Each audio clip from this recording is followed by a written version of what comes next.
Diploma in elementary education DELED course 2026-28 അധ്യയന വർഷത്തേക്കുള്ള അപേക്ഷകൾ ക്ഷണിച്ചു. അപേക്ഷ നൽകാനുള്ള അവസാന തീയതി ജൂൺ 15 ആണ്. കഴിഞ്ഞ വർഷങ്ങളിൽ നിന്ന് വ്യത്യസ്തമായി ഈ വർഷം മുതൽ അപേക്ഷകൾ സ്വീകരിക്കുന്നത് പൂർണ്ണമായി ഓൺലൈനായിട്ടാണ്. +2 യോഗ്യത നിങ്ങൾക്കുണ്ടെങ്കിൽ ഈ കോഴ്സിനായി അപേക്ഷ നൽകുവാൻ കഴിയും. നിങ്ങളുടെ ഫോണിൽ നിന്ന് തന്നെ അപേക്ഷിക്കാം. അതിനായിട്ട് ഈ വീഡിയോയിൽ പങ്കുവയ്ക്കുന്ന നിർദ്ദേശങ്ങൾ തീർച്ചയായും നിങ്ങൾക്ക് ഉപകാരപ്പെടും. ഈ അപേക്ഷ നൽകാനായിട്ട് നിങ്ങൾക്ക് വേണ്ടത് നിങ്ങളുടെ photo, signature, Aadhaar card, SSLC certificate, +2 mark list എന്നിവയാണ്. ആദ്യം തന്നെ ഇവയെല്ലാം എടുത്ത് അതിൻ്റെ ഫോട്ടോകൾ എടുക്കുക.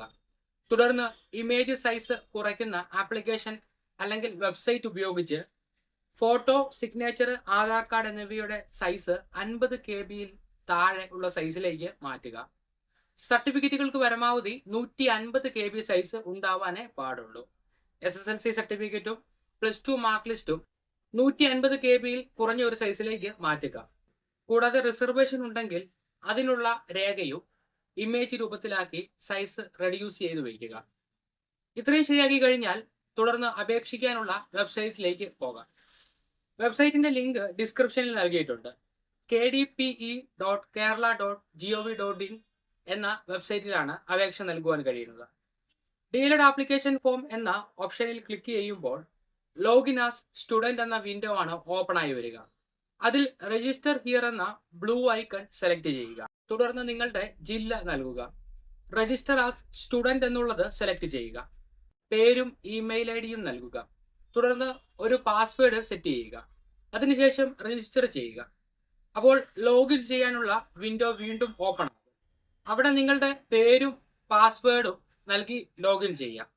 തുടർന്ന് ആപ്ലിക്കേഷൻ ഫോം ഫില്ല് ചെയ്യാനായിട്ട് ആരംഭിക്കാം. ഫോറത്തിലെ ഒരു കോളവും ബ്ലാങ്ക് ആയിട്ട് ഇടാൻ നിങ്ങൾക്ക് കഴിയില്ല. ആപ്ലിക്കേഷൻ ഫോമിൽ ആദ്യ ഭാഗം വ്യക്തി വിവരങ്ങൾ പൂരിപ്പിക്കാനുള്ളതാണ്. അതിലുള്ള ഓരോ കോളത്തിലും അതാത് വിവരങ്ങൾ നൽകുക. അവസാനം അത് സേവ് ചെയ്യുക. കൃത്യമായ വിവരങ്ങൾ മാത്രം നൽകുക. നിങ്ങൾ അപ്ലോഡ് ചെയ്യുന്ന ഡോക്യുമെന്റ്സ് വ്യക്തമാണെന്ന് ഉറപ്പുവരുത്തുക. ഈ ആദ്യ ഫോമിൽ തന്നെ അപ്ലൈയിങ് ഫോർ എന്ന കോളത്തിൽ 3 ഓപ്ഷൻ നിങ്ങൾക്ക് കാണാൻ കഴിയും. General institutions, language institutions, general plus language എന്നത്. ഇതിൽ അവസാന ഓപ്ഷൻ തിരഞ്ഞെടുത്താൽ, അതായത് ജനറൽ പ്ലസ് ലാംഗ്വേജ് എന്ന ഓപ്ഷൻ തിരഞ്ഞെടുത്താൽ രണ്ടിലേക്കും അപേക്ഷ നൽകുവാൻ നിങ്ങൾക്ക് കഴിയും. പക്ഷേ അപേക്ഷിക്കുന്ന ഭാഷയിലുള്ള നിങ്ങളുടെ യോഗ്യത തെളിയിക്കേണ്ടതായുണ്ട്. തുടർന്ന് എഡ്യൂക്കേഷണൽ വിവരങ്ങൾ പൂരിപ്പിക്കാനുള്ള ഫോമാണ്. അവിടെ 10th, +2 എന്നിവയുടെ വിവരങ്ങൾ നൽകി സർട്ടിഫിക്കറ്റ് അപ്ലോഡ് ചെയ്യാം. +2വിന്റെ മാർക്കുകൾ ടൈപ്പ് ചെയ്ത് പൂരിപ്പിക്കേണ്ടതായുണ്ട്. തുടർന്ന് നിങ്ങൾക്ക് ഏതെങ്കിലും റിസർവേഷൻ അല്ലെങ്കിൽ മുൻഗണന ഉണ്ടെങ്കിൽ അത് തിരഞ്ഞെടുക്കുവാൻ ഉള്ള ഫോമാണ്. അത് സാധൂകരിക്കുന്ന സർട്ടിഫിക്കറ്റ് അപ്ലോഡ് ചെയ്യുവാനും ഇവിടെ കഴിയും. അടുത്ത ഫോമിൽ നിങ്ങൾക്ക് അഡ്മിഷൻ കിട്ടേണ്ട സ്ഥാപനങ്ങൾ തിരഞ്ഞെടുക്കാം. ജനറൽ ആണ് തിരഞ്ഞെടുത്തതെങ്കിൽ നിങ്ങൾക്ക് അഡ്മിഷൻ വേണ്ട ജില്ല ഏതാണോ ആ ജില്ലയിലുള്ള കോളേജുകളിലേക്ക് മാത്രം അപേക്ഷ നൽകുക. അവിടെ ഒറ്റ അപേക്ഷയിലൂടെ തന്നെ ഗവൺമെന്റ് സീറ്റിലേക്കും സെൽഫ് ഫിനാൻസിങ് കോളേജുകളിലേക്കും അപേക്ഷിക്കുവാൻ കഴിയുന്നുണ്ട്. DELED ലാംഗ്വേജ് ആണ് തിരഞ്ഞെടുത്തിരിക്കുന്നതെങ്കിൽ ഒന്നിലധികം ജില്ലകളിലുള്ള സ്ഥാപനങ്ങൾ തിരഞ്ഞെടുക്കുവാൻ കഴിയും. ഹിന്ദി, അറബി, സംസ്കൃതം, ഉറുദു എന്നീ 4 ഭാഷകൾ DELED നൽകുന്നുണ്ട്. ഒന്നിലധികം ഭാഷകളിലേക്ക് അപേക്ഷ നൽകുവാൻ കഴിയുമോ എന്നുള്ള സംശയമുണ്ടെങ്കിൽ അതിന് കഴിയുമെന്നാണ് ഉത്തരം. ഒരേ അപേക്ഷയിലൂടെ ജനറലിലേക്കും ലാംഗ്വേജിലേക്കും അപേക്ഷ നൽകുവാൻ കഴിയുമോ എന്നും നിങ്ങൾ ചോദിച്ചേക്കാം. ജനറൽ തിരഞ്ഞെടുത്തവർക്ക് ജനറലിൽ ഓപ്ഷൻ വെച്ചുള്ള കോളേജുകൾ മാത്രമേ തിരഞ്ഞെടുക്കുവാൻ കഴിയുകയുള്ളൂ.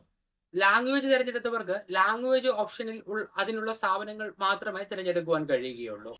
എന്നാൽ ജനറൽ പ്ലസ് ലാംഗ്വേജ് തിരഞ്ഞെടുക്കുന്നുവെങ്കിൽ 2 വിഭാഗത്തിലേക്കും അപേക്ഷ നൽകുവാൻ കഴിയും. തുടർന്ന് നിങ്ങളുടെ ഫോട്ടോയും സിഗ്നേച്ചറും അപ്ലോഡ് ചെയ്യുക. എല്ലാ വിവരങ്ങളും ശരിയാണെന്ന് ഉറപ്പുവരുത്തി അക്നോളജ്മെന്റ് ടിക്ക് ചെയ്ത ശേഷം കൺഫർമേഷൻ നൽകുക. അപേക്ഷാ ഫീസ് മിനിമം വരുന്നത് 5 രൂപയാണ്. കൺഫർമേഷൻ നൽകി കഴിയുമ്പോൾ പേയ്മെന്റ് ചെയ്യുവാൻ ഗേറ്റ് വേ ഓപ്പൺ ആകും. പിന്നോക്ക വിഭാഗക്കാർക്ക് അഡ്മിഷൻ ഫീ ഉണ്ടായിരിക്കുന്നതല്ല. നിങ്ങളുടെ ഫോണിൽ നിന്ന് തന്നെ ഈ അപേക്ഷ നൽകുവാൻ കഴിയുമെങ്കിലും ഫോട്ടോയുടെ സൈസ് റെഡ്യൂസ് ചെയ്യുമ്പോഴും ക്ലാരിറ്റി ഉള്ള പിക്ചർ ചെറിയ സൈസിൽ നിങ്ങൾക്ക് കിട്ടിയെന്ന് വരില്ല.